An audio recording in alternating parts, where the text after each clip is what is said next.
আজি অলপ গাঁৱৰ অলপ ওচৰতে আৰু মোটামুটি গাঁৱৰ পৰা 15 কিলোমিটাৰ দূৰ হয় এনেকুৱা অলপ ফুৰিব আহিছিলোঁ।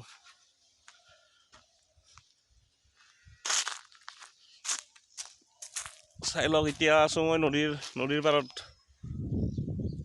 ইয়াত এইটো নদী, এইখিনি জেগাক হেৰি বুলি কয় মাৰা পিঠা। এইটো মিৰ্জাৰ পৰা সোমাই আহিব লাগে আৰু এইখন নদীৰ ওচৰতে আৰু এইখন গাঁও আছে। যিহেতু অলপ আগতে দেখালোঁ যে এইখনে গাঁও আৰু ইয়াতে বেছি মানুহ নাই, মাত্ৰ 18 ঘৰ চাগে আছে, 18 ঘৰ, নদীৰ পাৰত ঘৰ। আৰু নদীটোৰ সেইফালেও এখন গাঁও আছে আৰু সেইখন দেখিছে, সেইখন গাঁৱত যোৱা দলং সেইখন দেখাই আছোঁ, চাই থাকক।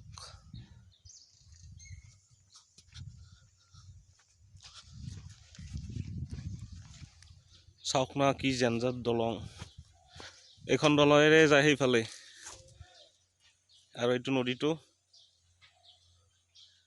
সেইফালেও আছে আৰু সেই আগৰ ফালে আছে এখন দলং আৰু এইফালেও যায়।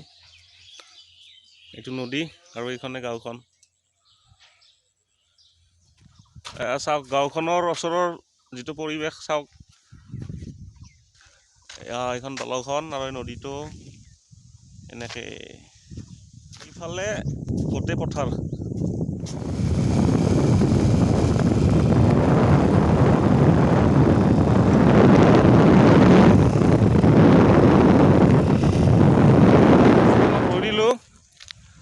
মানে অলপ জাগাখিনি অলপ ধুনীয়া দেখিলোঁ সেইকাৰণে ৰৈ দিলোঁ। এইফালে চাওকচোন গোটেই পথাৰ, এইফালেও পথাৰ। মানে গাঁওখনৰ মানে কি হ'ল, গোটেই চাৰিওফালে মানে পথাৰেই আছে, মাজে মাজে ৰাস্তা আছে, বাকী গোটেই খেতি কৰে, ধান খেতি কৰে গোটেইখিনি। আৰু এতিয়া চাওক, মই অকলে অহা নাই, মোৰ লগত আহিছে, এজন আহিছে, তেখেত আহিছে, তেখেতৰ নাম পেট, নামটো পেট তেখেতৰ, অৰিজিনেল নামটো সুনীল, আমি মৰমতে পেট বুলি মাতোঁ আৰু। চাওক এইফালে গোটেই পথাৰ।